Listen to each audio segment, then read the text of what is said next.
El proyecto de asistencia técnica gremial 2013-2014, ejecutado por la Confederación Cauchera Colombiana con el apoyo de Asoeca y Coragrosur, se desarrolló con el objetivo de aumentar la competitividad del pequeño productor eveícola a través de la apropiación de buenas prácticas agrícolas, ambientales, comerciales y socioorganizativas y agroempresariales en el cultivo del caucho natural.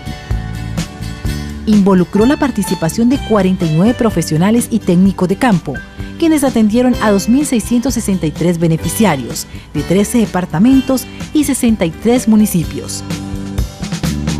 El proyecto fue realizado gracias a la financiación del Ministerio de Agricultura y Desarrollo Rural y aportes provenientes del Fondo de Fomento Cauchero, Asoeca, la Compañía Cauchera Colombiana y la Confederación Cauchera Colombiana. Sistemas de mantenimiento de plantaciones. Instalado el cultivo, viene la etapa de crecimiento, que se inicia al romperse la latencia de yema, con la que ha sido injertado el patrón, y su desarrollo termina a los 6 años aproximadamente, edad en la cual la plantación debe tener las condiciones para iniciar la producción. Durante el periodo es indispensable efectuar las siguientes labores. Todas son de vital importancia para garantizar el buen desarrollo y producción de la plantación. Control de malezas. Bueno, cuando hablamos de control de arbences o también llamado malezas, se puede realizar mecánico, manual o químico.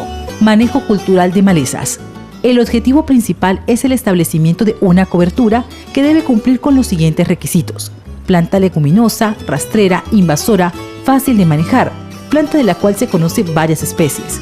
Mientras se logra el establecimiento de la cobertura, es conveniente combinar métodos de manejo mecánicos, como la guadaña en las calles, y químicos en el surco del caucho, manteniendo libre 1 metro al lado y lado del surco. Para los cultivos asociados, mantener un plato de 1 metro de radio libre de malezas. Control manual. Este control se hace básicamente con machete, azadón y guadaña. Se debe mantener el plateo limpio en un diámetro de 50 centímetros, ya que la plántula necesita plena exposición solar para su desarrollo. Control químico. Debido al alto costo de la mano de obra en algunos lugares, se ha utilizado frecuentemente herbicidas para hacer el control de las malezas. Sin embargo, es necesario tener las recomendaciones técnicas para cada tipo de aplicación. Fertilización. Para una adecuada fertilización, el primer paso es conocer las características físicas y químicas del suelo. Esto se determina a través de un análisis de suelos, y los técnicos de cada región pueden informar sobre el proceso para la toma de muestras y el envío a los respectivos laboratorios de suelos. Un rápido desarrollo y crecimiento del cultivo demanda un plan de fertilización adecuado, el cual consiste en la aplicación de correctivos y fertilizantes que ofrezcan los elementos mayores y menores requeridos en las etapas del cultivo. La dosificación, al igual que la forma de aplicación, se hace mediante acompañamiento técnico. Podas. La poda de formación es indispensable, especialmente en los 2 primeros años de edad. Durante este tiempo no se deben dejar chupones ni ramas en la base del tallo y hasta los 3 metros de altura, para desarrollar un tronco fuerte y liso, ya que este tramo es la parte productiva del árbol. Cuando el árbol ramifica a la altura mencionada, se deja a libre crecimiento. Si esto no ocurre, es necesario inducir la ramificación. En todo caso, se debe conformar una copa con solo 4 ramas laterales, distribuidas en cruz y a diferente altura a lo largo del tallo principal. Con el fin de estimular la formación de una copa equilibrada, se procede a cortar algunos peciolos de las hojas que permanecen en el lanzamiento foliar, siguiente a los 3 metros de altura. En algunos casos es necesario hacer podas severas en la yema terminal, por problemas de malformaciones en la misma, para evitar futuros desgarres del árbol. Resiembra. A los 3 meses de sembrado y máximo hasta los 6 meses, se deben reponer las plántulas o stuns a los que no les ha brotado la yema del injerto o los que han muerto. Esta tarea es muy importante, ya que la densidad de árboles, mínimo 400 por hectárea, es necesario para obtener los rendimientos esperados en producción. Control de plagas. En el mundo se han registrado 275 especies de animales asociados a los daños en el cultivo de caucho. En Colombia se han reportado 63 animales, de los cuales 44 son insectos, De este conjunto de plagas, las de mayor importancia económica son la hormiga arriera, el gusano cachón y el venado.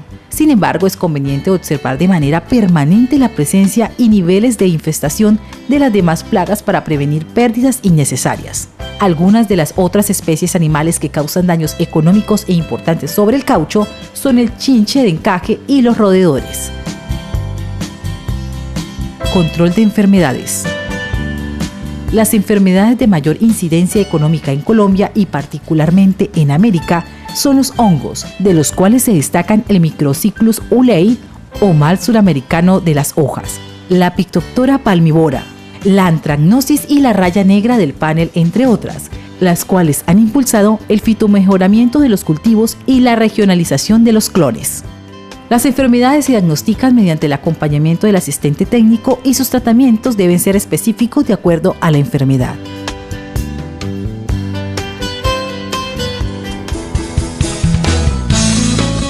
Mantenimiento de drenajes y cortafuegos. Es necesario realizar un mantenimiento y mejoramiento al sistema de drenaje de la plantación, con el fin de reducir al máximo los encharcamientos, debido a que los sitios inundados y muy húmedos son una de las condiciones favorables para el desarrollo de los patógenos y además limitan al desarrollo de los árboles. Otras prácticas importantes dentro del cultivo es sostener las franjas cortafuegos para prevenir posibles incendios en la época de verano, debido a la tradicionalidad de las quemas que se presentan en el país.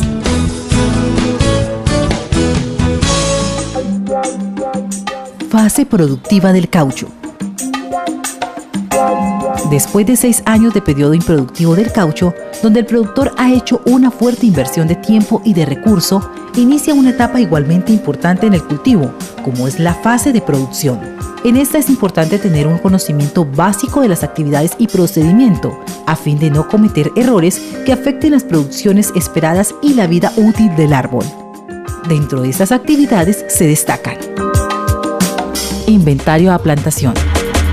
Es un registro que permite al técnico y al agricultor saber cuántos árboles inician vida productiva y proyecta la inclusión de nuevos árboles.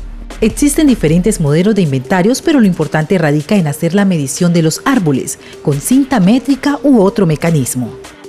Registrar en una planilla la circunferencia a la altura de 1,20 metros e identificar los árboles mayores de 45 centímetros de circunferencia a la altura del pecho.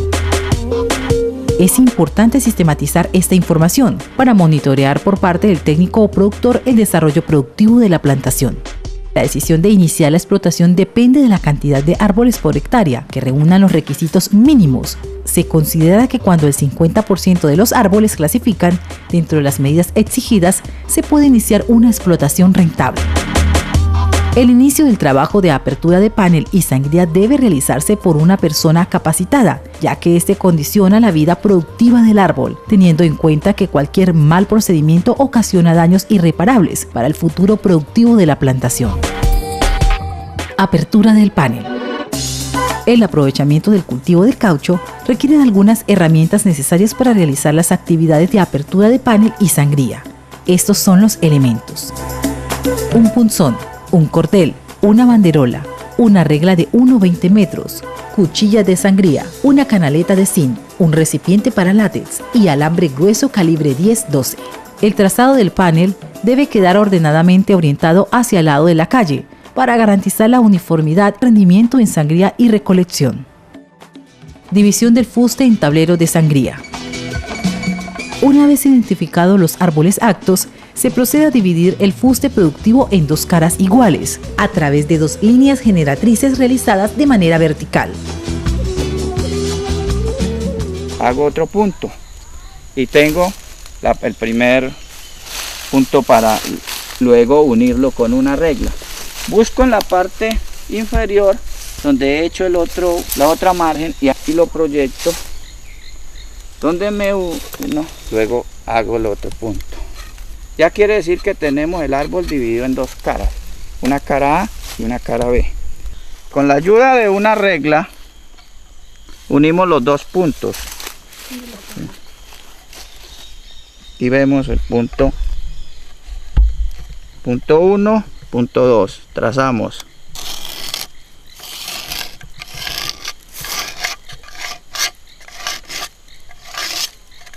y ya tenemos una generatriz. Punto 1, punto 2.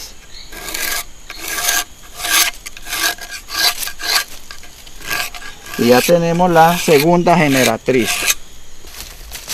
Al tener esta línea, lo que hacemos con la ayuda de la cuchilla es profundizarla.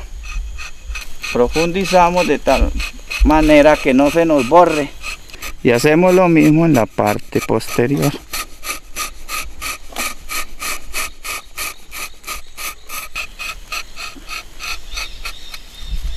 Trazado del panel. Con la ayuda del punzón y la banderola se traza el panel de sangría, que consiste en calcar esta en una de las caras del árbol. Marcamos la inclinación del corte de sangría. ¿Qué hacemos? Debemos de colocar la regla de la banderola sobre la generatriz. ¿Sí? Aquí hemos dicho anteriormente que a partir de 1,20. Entonces a partir de 1,20 de altura colocamos la banderola y marcamos. Esta inclinación es de 33 grados para que haya un buen escurrimiento de látex. Aquí tenemos unos puntos, los marcamos para llevar un control de consumo de corteza, y este espacio que marca la banderola nos debe durar un año, o sea 100 sangrías en el año.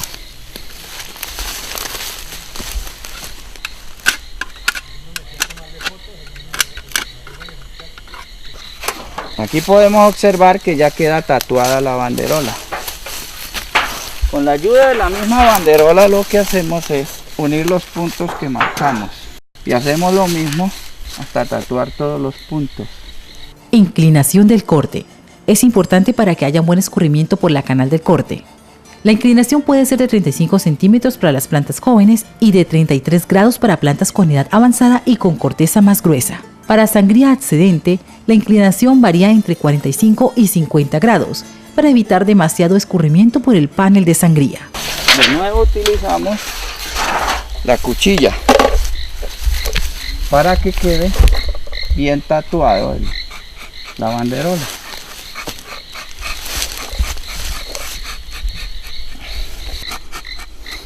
No se preocupen si una persona que esté iniciando no tiene la destreza. Esta habilidad se adquiere a través del tiempo y haciendo el trabajo. Paso siguiente. Entonces profundizamos en el primero. Y profundizamos. Utilizando la cuchilla bien afilada se profundiza abriendo una incisión que en adelante será la guía del escurrimiento del látex. Y vamos despacio para no herir el árbol. Después de hacer eso, hacemos el dren. Equipado del árbol. La canaleta debe de quedar aproximadamente a 10 centímetros de distancia del corte. Aquí tenemos 10 centímetros. La colocamos sin ir a herir el árbol, solo en la corteza. Ahí queda ya. Abiertos los paneles, hay que equipar cada árbol con un soporte capaz de sostener la taza recolectora, que puede ser un alambre liso calibre 10-12, un aro en acero o una espoleta adherida al árbol, una canaleta de zinc y una taza plástica recolectora de látex. Podemos equipar de dos maneras. Podemos equipar colgando el tarro, entonces le hacemos un colemarrano al alambre. Y si no lo vamos a colgar, entonces medimos y hacemos el aro. Giramos un poco y ya tenemos el aro listo para colocarle la taza. Luego aproximadamente debe quedar esta taza para que no interfiera cuando uno va a sacarle el tarro por algún ejercicio que vaya a hacer, a unos 15-20 centímetros. Entonces, este equipamiento debe revisarse cada vez que se realiza la sangría. El sangrador debe cambiar o arreglar cualquier elemento del equipamiento que presente deterioro o falla en su instalación para evitar las pérdidas de látex. Se debe debe realizar un desbaste en la parte superior de esta incisión para facilitar una profundización adecuada de la cuchilla de sangría. El desgaste inicial de corteza debe permitir el encaje perfecto de la cuchilla de sangría sobre el nuevo corte, para facilitar la labor del rayado, nunca llegar hasta el leño del tronco, pues ocasionaría daños irreparables. Tiene que ser una cuchilla bien afilada para que corte y no arranque la corteza y no se hiera el árbol.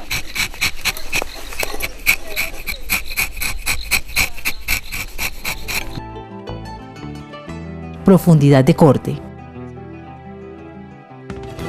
Una adecuada profundidad de corte permite una sangría exitosa para que haya una renovación perfecta de la corteza.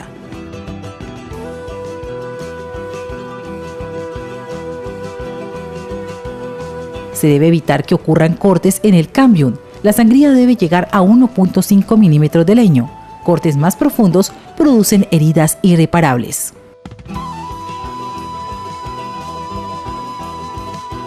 Sangría. El aprovechamiento del caucho consiste en la recolección de látex contenido en la red de vasos laticíferos comunicados entre sí. La sangría consiste en remover la corteza de la incisión demarcada en el panel de sangría, la cual se repite a lo largo del año, con una frecuencia que hace parte de las características del sistema de sangría. Una vez se inicia el proceso de sangría en una plantación de caucho, lo recomendable es no suspender y mantener la frecuencia establecida para acostumbrar el árbol a la producción y estabilización del látex. Después del rayado, el látex deberá caer dentro de la taza. Es importante que el sangrador tenga en cuenta medidas de higiene en el momento de la sangría, para evitar la caída de corteza del árbol, insectos, hojas y otros, a la taza de recolección, ya que estos inciden en la calidad del caucho. Consumo de corteza. El consumo de corteza debe ser de 1.1 a 1.5 milímetros. Exceder estos límites implica desgaste en la corteza y pérdida del capital productivo. Horario de sangría. La sangría debe iniciarse en las horas de la mañana, preferiblemente antes de la salida del sol, cuando las plantas han estado en proceso de respiración y no han iniciado la fotosíntesis. En la medida que avanza el día, normalmente aumenta la transpiración de las plantas, ocasionando reducción en la producción de látex. Las sangrías atrasadas en razón a las lluvias matinales deben ser realizadas en las horas de la tarde, porque las condiciones atmosféricas permiten una buena producción de látex. Descanso anual. El periodo de descanso puede ser de 1 a 2 meses, dependiendo de la edad de la plantación, condiciones climáticas, especialmente verano y periodo de foliación y refoliación. Frecuencia de sangría. La frecuencia es el intervalo entre dos sangrías que permite un periodo de descanso del árbol para realizar la síntesis de látex y se indica en días así. D2. Es la frecuencia donde se raya el árbol día de por medio, realizando al año un promedio de 145 sangrías por año. D3. Determina un día de sangría y 2 días de descanso del árbol. D4. Determina un día de sangría y 3 días de descanso del árbol. Estas dos últimas son las frecuencias más utilizadas a nivel mundial, pues permiten una mejor utilización de la mano de obra, se mantiene la producción, mejorando el contenido de sólidos en el látex, consume menos corteza y permite la utilización de la estimulación química de los árboles. Hay algunos factores determinantes en la productividad del árbol, relacionados con un buen manejo en el panel de sangría y una buena administración de la capacidad productiva de la plantación, relacionado con su origen clonal y la edad de la misma. Control fitosanitario. Representa un factor determinante en la producción de látex y consiste en el control de plagas y enfermedades en el corte de sangría, como hongos y otros. Estimulación química. Es una práctica utilizada en el mundo para mejorar la productividad del árbol y aumentar frecuencias de sangrías. Consiste en la aplicación de etefón en el panel de sangría, lo que dilata los vasos laticíferos y aumenta el periodo de escurrimiento. Es importante resaltar que el sangrador debe ser una persona capacitada con suficiente experiencia, ya que su labor representa la vida útil del árbol, como también el buen procedimiento. La higiene en el panel de sangría y en el equipo es determinante para la calidad de látex ofrecido a la industria. Un buen sangrador realiza tareas de sangría de 800 a 1000 árboles por día. En las plantaciones se han encontrado diferentes problemas en la explotación, como daños en el panel de sangría, lo cual indica la necesidad de capacitar el personal dedicado al manejo del cultivo. Los sistemas de explotación y estimulación muchas veces no son los más adecuados para los cultivadores de las nuevas regiones, lo que hace necesario contar con la asesoría técnica en los procesos de administración y aprovechamiento de los cultivos del caucho. Beneficio y procesamiento del látex. Posterior a la sangría del árbol, la recolección y beneficio son labores de importancia para la producción de un caucho de excelente calidad. El látex puede ser beneficiado de manera líquida como látex centrifugado, látex preservado o látex cremado. Para cada una de estas presentaciones se hace necesario tener tanto la infraestructura como las capacidades técnicas para su adecuado procedimiento. En Colombia existe una planta procesadora de caucho técnicamente especificado ubicada en el departamento del Caquetá, la que permite el procesamiento del caucho a partir del látex coagulado en el campo. Una vez obtenido el coágulo en taza, es llevado a la planta, picado a través de diferentes molinos y secado para obtener un producto homogéneo tipo TSR20. En el departamento de Antioquia existe una planta centrífuga para látex. Otra de las formas de aprovechamiento de látex es su recolección y posterior coagulación y maduración para obtener láminas secas al aire o ahumadas. Otras plantas para caucho sólido están ubicadas en el departamento del Meta, que procesa crepe, y una menor escala en el departamento de Santander, que procesa caucho en migas a partir del slab. Cualquiera de las formas de presentación del látex requiere de un conocimiento adecuado, tanto del rallador como del técnico, para elaborar un producto con condiciones de calidad, acordes a las necesidades de la industria, partiendo del principio que en todo momento la calidad del caucho depende de unos buenos procedimientos desde la sangría hasta su recolección y acopio. En el beneficio del látex, de lámina o de caucho granulado, debe tener un plan de manejo de aguas residuales en el marco de un manejo ambiental. El proyecto de asistencia técnica gremial 2013-2014, ejecutado por la Confederación Cauchera Colombiana con el apoyo de Asoeca y Coragrosur, se desarrolló con el objetivo de aumentar la competitividad del pequeño productor eveícola a través de la apropiación de buenas prácticas agrícolas, ambientales, comerciales y socioorganizativas y agroempresariales en el cultivo del caucho natural.